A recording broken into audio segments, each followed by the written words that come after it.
नमस्कार दोस्तों, कहानी क्राइम चैनल पर आपका स्वागत है। दोस्तों, आज की हमारी जो क्राइम की कहानी है वो है जैसलमेर राजस्थान से। तो चलिए दोस्तों, शुरू करते हैं क्राइम की इस सच्ची कहानी को। राजस्थान के रेतीले शहर जैसलमेर में हर साल मोटरसाइकिल रैली का आयोजन किया जाता है। इस मोटरसाइकिल रैली में बड़ी संख्या में बाइकर्स आते हैं। इंडिया बाजार ने अंतर्राष्ट्रीय बाइकर्स रैली का आयोजन किया था। इस बाइकर्स रैली में देश विदेश के तमाम बाइकर्स भाग लेने के लिए पहुंचे थे। बेंगलुरु का रहने वाला 34 साल का इंटरनेशनल बाइकर अजबाक मोन भी इस रैली में अपने दोस्तों के साथ भाग लेने आया था। ये बात साल 2018 के अगस्त महीने की है। 18 अगस्त 2018 की रैली आयोजित होनी थी। रैली से पहले 15 अगस्त को अजबाक रैली का ट्रैक देखने व उसका जायजा लेने के लिए अपने दोस्तों के साथ वहां गया था। राइडिंग ट्रैक देखने के बाद दूसरे दिन 16 अगस्त गुरुवार को अजबाक प्रैक्टिस के लिए भी दोस्तों के साथ गया था। राइडिंग के दौरान अजबाक अपने दोस्तों से बिछड़ गया और रास्ता भटक गया। राइडिंग के बाद एक एक करके अजबाक के साथी होटल में लौट आए थे। शाम तक अजबाक लौट कर नहीं आया। जब दोस्तों ने उसके मोबाइल पर फोन किया तो मोबाइल लगातार आउट ऑफ रीच आ रहा था। सुबह से शाम और रात हो चली थी। सभी दोस्त अजबाक के वापस आने का इंतजार करते रहे, लेकिन अजबाक वापस नहीं आया और न ही उसकी कोई खबर मिली। रैली शुरू होने से पहले ही एक इंटरनेशनल बाइकर के अचानक लापता होने की खबर दूसरे दिन पुलिस तक पहुंची। इस पर जैसलमेर क्षेत्र के थाना शाहगढ़ के थाना प्रभारी किरण सिंह पुलिस टीम के साथ दोस्तों के होटल पहुंच गए। लापता अजबाक के बारे में उसके दोस्तों से पूरी जानकारी ली गई। दोस्तों ने बताया कि राइडिंग के दौरान रेतीले रास्ते में हम लोग एक दूसरे से बिछड़ गए थे। इसके बाद पुलिस दोस्तों के साथ रेगिस्तान के धोरों में अजबाक की तलाश करने के लिए निकल गई। घंटों की तलाश व छानबीन के बाद भी अजबाक का कोई सुराग नहीं मिला। दोस्त और पुलिस वापस आ गई। तलाश के दौरान 3 दिन बाद यानी 18 अगस्त को उसकी लाश एक रेतीले इलाके में जमीन पर पड़ी मिली। लाश के पास ही स्टैंड पर खड़ी उसकी बाइक भी मिली, जिसके हैंडल पर हेलमेट लटक रहा था। उसकी पानी की बोतल भी खाली थी। इसके बाद पुलिस ने लापता अजबाक के परिजनों को जानकारी दी। जानकारी मिलते ही बेंगलुरु से पत्नी सुमेरा व अजबाक के ससुर जैसलमेर पहुंच गए। जांच के दौरान पता चला कि रेतीले इलाके में अजबाक रास्ता भटक गया था। उसका पीने का पानी भी खत्म हो गया था। गर्मी, भूख और प्यास के चलते उसकी मौत हो गई। उसका मोबाइल भी मिल गया, लेकिन अजबाक ऐसे इलाके में पहुंच गया था जहां नेटवर्क नहीं आ रहा था। अजबाक की लाश मिलने के बाद घर वालों ने भी किसी पर शक नहीं जताया। पत्नी सुमेरा ने पुलिस को जो तहरीर दी उसमें कहा गया था शायद रास्ता भूल जाने के बाद भूख प्यास से उसकी मौत हुई होगी। उसकी किसी से कोई दुश्मनी भी नहीं थी, इसलिए अपने पति की मौत पर उसे किसी पर कोई शक नहीं है। इसके चलते पुलिस ने भी आगे की जांच में कोई रुचि नहीं दिखाई। पुलिस ने लाश का पोस्टमार्टम कराने के बाद शव परिजनों को सौंप दिया था।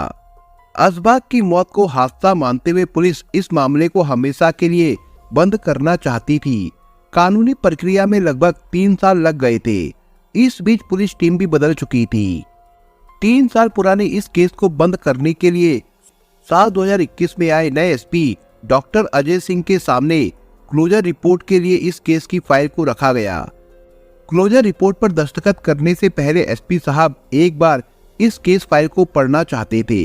एसपी साहब ने क्लोजर रिपोर्ट पर दस्तखत करने से पहले इस रहस्यमयी मौत की फाइल व पोस्टमार्टम रिपोर्ट को गौर से पढ़ा, जिसमें चौंकाने वाली बातें सामने आई, जिसे पढ़कर वो हैरान रह गए। अजबाक के रास्ता भटकने और भूख प्यास से हुई मौत को उस समय जहां सामान्य माना गया था, लेकिन ऐसा था नहीं। अब इस मामले में नया मोड़ आ चुका था। एसपी को फाइल में घटना स्थल का फोटो देखने के बाद संदेह हुआ था। फोटो में अजबाक जमीन पर गिरा पड़ा था। उसके पास ही उसकी बाइक भी खड़ी दिखाई दे रही थी, जिसके हैंडल पर हेलमेट टंगा था। लेकिन पोस्टमार्टम रिपोर्ट में मामला इसके उलट दिखाई दे रहा था।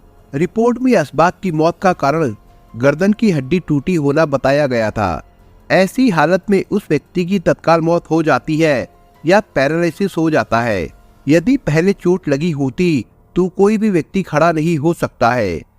अब सवाल ये उठता है कि जब असबाक खड़ा ही नहीं हो सकता तब उसकी बाइक स्टैंड पर किसने खड़ी की, साथ ही हेलमेट बाइक के हैंडल पर किसने टांगा। आशंका व्यक्त की गई कि असबाक के साथ कोई दूसरा व्यक्ति भी था। दूसरी बात, पोस्टमार्टम रिपोर्ट में मृतक के पेट में आधा पचा भोजन था।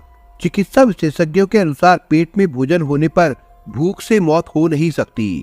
एसपी डॉक्टर अजय सिंह ने इसे सामान्य मौत नहीं मानते हुए एक योजनाबद्ध हत्या का मामला होने की आशंका व्यक्त की। इस संबंध में संबंधित थाना शाहगढ़ में मामला दर्ज किया गया।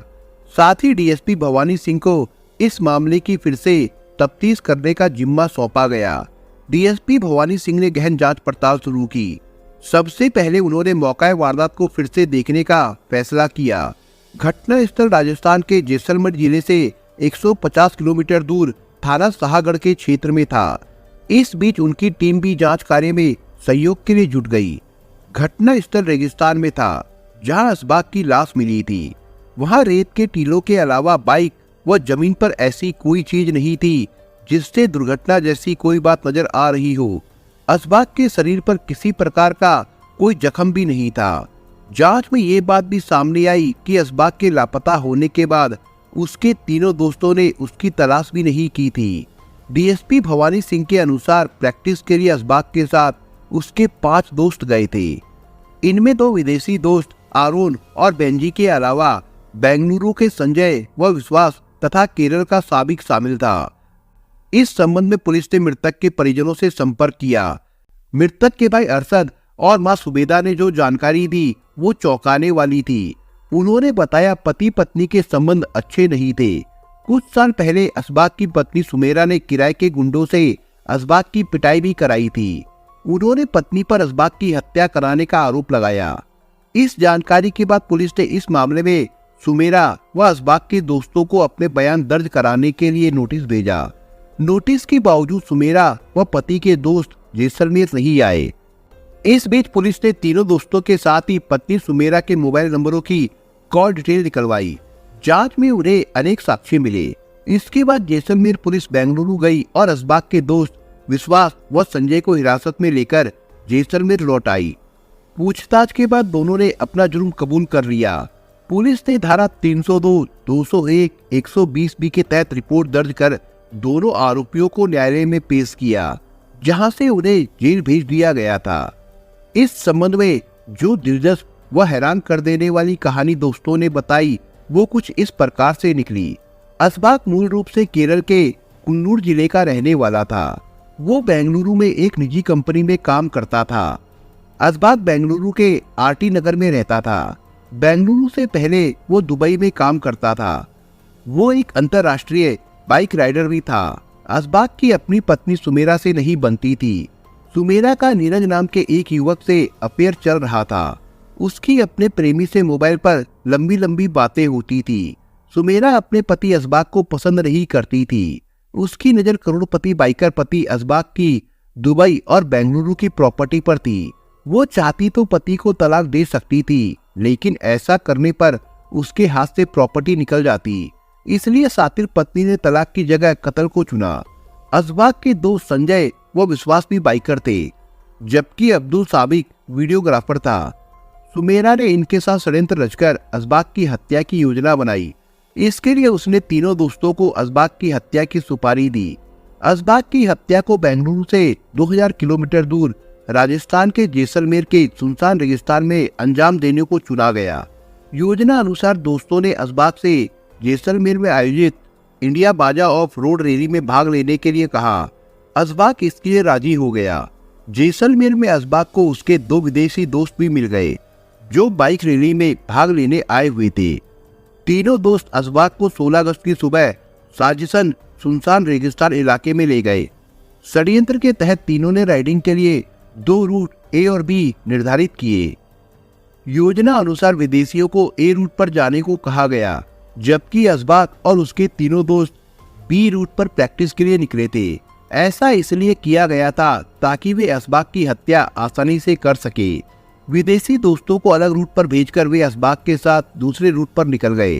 दूर सुनसान रेगिस्तान के टीलों के बीच पहुंचकर तीनों ने असबाक को दबोच लिया और उसकी गर्दन मरोड़कर हत्या कर दी। हत्या के राज को छिपाने और दुर्घटना का रूप देने के लिए उसकी बाइक को स्टैंड पर खड़ा कर असबाक का हेलमेट हैंडल पर टांग दिया। इसके साथ ही उसकी पानी की बोतल को खाली कर दिया ताकि ऐसा लगे कि रास्ता भटक जाने के बाद गर्मी, भूख व प्यास के चलते उसकी मौत हो गई है। तीनों दोस्त हत्या करने के बाद होटल लौट आए और असबाक के लापता होने का नाटक करने लगे। संजय ने लौटने के बाद दोपहर 1 बजे अपने मोबाइल पर स्टेटस लगाया कि मैं होटल आ चुका हूं, जबकि उसके दोनों दोस्तों के मोबाइल शाम 6 बजे छतरेल टावर की रेंज में ऑन हुए। डीएसपी भवानी सिंह ने स्वीकार किया कि यदि तत्कालीन जांच अधिकारी असबाक के दोस्तों के मोबाइल नंबरों की कॉल डिटेल व लोकेशन चेक कर लेते तो हत्या का राज 3 साल पहले ही खुल जाता। यह पुलिस से चूक हो गई थी। पति की हत्या की मास्टरमाइंड सुमेरा ने हत्या की साजिश को पूरी तरह से फुलप्रूफ रचा था। असबाक की हत्या के बाद उसकी बाइक को स्टैंड पर खड़ा करना ही हत्यारों की सबसे बड़ी गलती साबित हुई। 3 साल बाद नए एसपी डॉक्टर अजय सिंह की नजरों से ये गलती छिपी नहीं रह सकी और हत्या का राज उजागर हो ही गया। इस हाई प्रोफाइल मर्डर में फरार चल रही पत्नी सुमेरा व केरल निवासी दोस्त साबिक की तलाश में पुलिस टीम बेंगलुरु और केरल भी गई, लेकिन अभी तक दोनों का पता नहीं चल पाया है। दोनों के मोबाइल फोन भी स्विच ऑफ थे तथा घर पर ताला लगा मिला। दरअसल पुलिस को ये जानकारी मिली कि साबिक ने केरल हाई कोर्ट में जमानत याचिका दायर की थी। इस पर पुलिस ने न्यायिक प्रक्रिया के तहत लगभग 25 पेज की फैक्चुअल रिपोर्ट हाईकोर्ट में पेश की और साबिक को जमानत देने का विरोध किया। इस पर कोर्ट ने पुलिस रिपोर्ट का मूल्यांकन करते हुए साबिक की जमानत याचिका खारिज कर दी। इसके बाद जैसलमेर कोर्ट से दोनों की गिरफ्तारी का वारंट भी जारी करा दिया। दोनों जांच में पुलिस का सहयोग नहीं कर रहे थे तथा जांच के लिए पुलिस के सामने भी उपस्थित नहीं हो रहे थे। ऐसे में पुलिस ने इसी साल जनवरी 2022 में न्यायिक कानूनी प्रक्रिया के तहत उन्हें भगोड़ा घोषित कर नोटिस दोनों के घरों पर चस्पा करा दिए। अब पुलिस को दोनों की किसी भी कोर्ट से जमानत मिलने की उम्मीद कम ही है। जैसलमेर पुलिस पहले ही लुकआउट नोटिस जारी कर चुकी है। ऐसे में इनके विदेश भागने की आशंका नहीं के बराबर है। 3 साल पहले पुलिस ने जिस केस को हादसा समझा था वो एक हाई प्रोफाइल हत्या थी। प्रेमी के प्यार में अंधी हो चुकी बेवफा पत्नी ने प्रॉपर्टी हड़पने के लिए गद्दार दोस्तों के जरिए एक प्रतिभाशाली अंतर्राष्ट्रीय बाइकर की निर्मम हत्या कराकर दोस्ती व रिश्तों को कलंकित कर दिया था। दोस्तों, इस कहानी के बारे में आपके विचार क्या है हमें कमेंट बॉक्स में जरूर बताएं। और दोस्तों, अगर आपको हमारा काम पसंद आया हो तो वीडियो को लाइक शेयर जरूर करिए। और अगर आपने अभी तक चैनल को सब्सक्राइब नहीं किया हो तो जाने से पहले चैनल को सब्सक्राइब जरूर करिए दोस्तों। धन्यवाद।